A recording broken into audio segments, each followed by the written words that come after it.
like Jeffries, taking you through the night. Melissa Ferrari is a psychotherapist and counsellor. And Melissa has a premise which is based on the situation we face.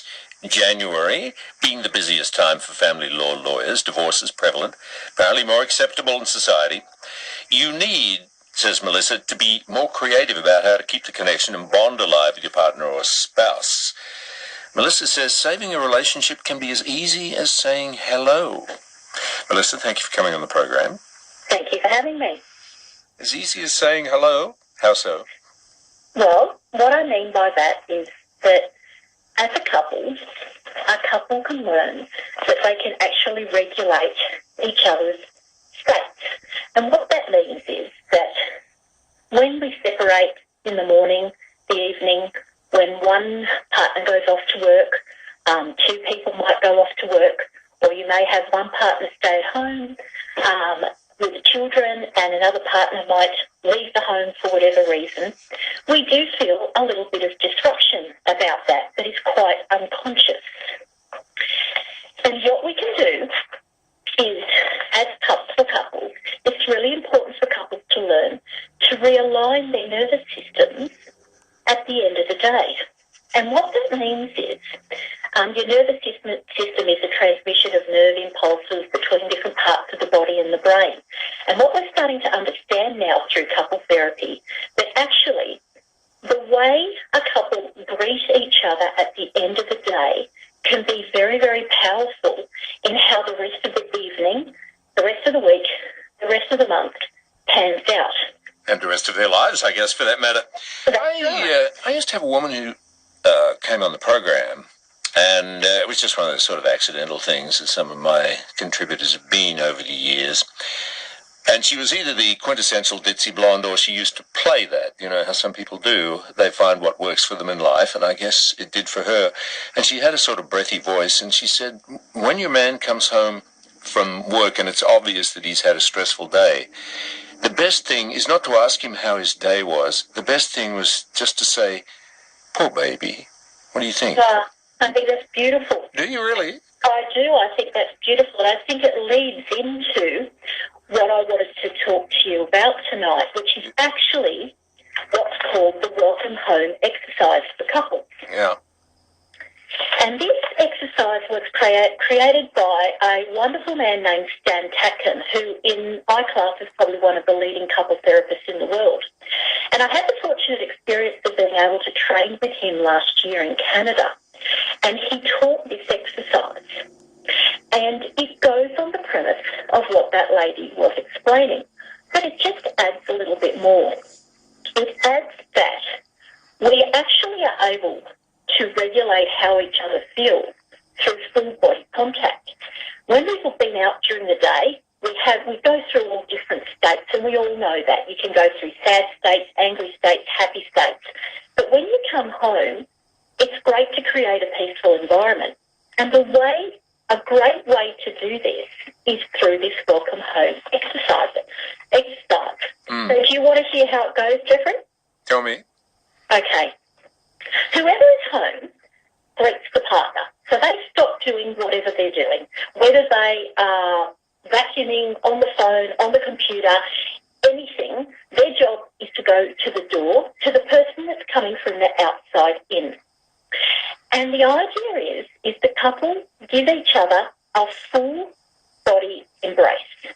Now, it's not a kiss, it's an embrace, because a hug and an embrace allows for a kind of a wrapping around. This allows for full body contact. And it's what we call ventral to ventral, which is stomach to stomach. And all you have to do is wait until you feel your partner relax. We all know that experience when you hug a partner, when they actually feel like they've relaxed into your arms. So the idea is this: you both wait until you've reached that place. And what you're actually doing is changing the state that you may have walked in with, which may be tired, angry, lonely, all of those kind of things that goes on. Mum may have been home with children all day. She's in her own state as well. And the whole idea is to be able to relax each other through this full embrace. We're not talking a quick hug. This is done with consciousness. The world stops. The children observe. The cat, the dog, the fish, they all just watch what this couple is doing. And mark my words, yes, it can set up a different experience for that household for the rest of the evening, because we've actually brought science into it. Mm. And the science is around what we call arousal regulation. And arousal regulation is a whole lot of scientific terms that you don't need to, I don't need to explain. It's more important that couples do this and that couples are aware of how they are able to regulate each other's states of being. Okay. By the way, I noticed that you call on a range of methodologies in your work, as you say, and you're trained in transactional analysis. I remember that from years ago. Eric Byrne, The Games People Play. You remember that book? Yes. I am trained in transactional analysis, and it's the basis of a lot of my training. And transactional analysis is a remarkable way of looking at, again, what states we might be in, whether we're parent, adult, or child.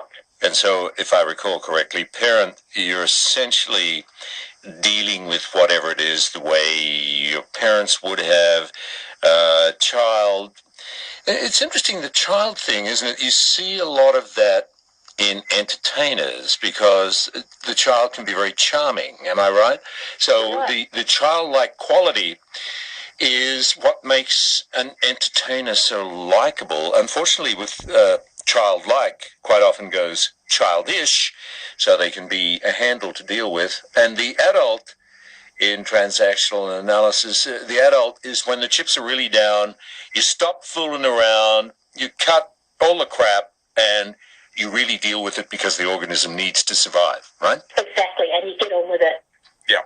You get on with it. It's when you've got what we call your adult on board, which means you're not in those other kind of states, which are okay states as well. But it's when you've got an integrated adult on board and you move forward and you get on with what we need to do in life. It's a good little book. Do they still sell it? Yes. Okay. Yes. I guess you'd recommend it. I think I would. I think it's a fabulous book. It's very, very. It's got a lot of psychology in it, but it's a good book. It's really got a very, very good book to read. Another one I recommend would be Wired for Love by Stan Tatkin. What's that again? Wired for Love. Wired for Love. And it talks about all these kind of states and regulation and the impact that couples have on each other. And it brings in all of our modern understandings about couples therapy and neuroscience and all the important things. And it's quite cutting edge in how couples can learn to relate to each other better. A very well-known ABC presenter years ago, a woman, Melissa, she gave me a book, Men Who Hate Women and the Women Who Love Them. Do you think she was sending me a message?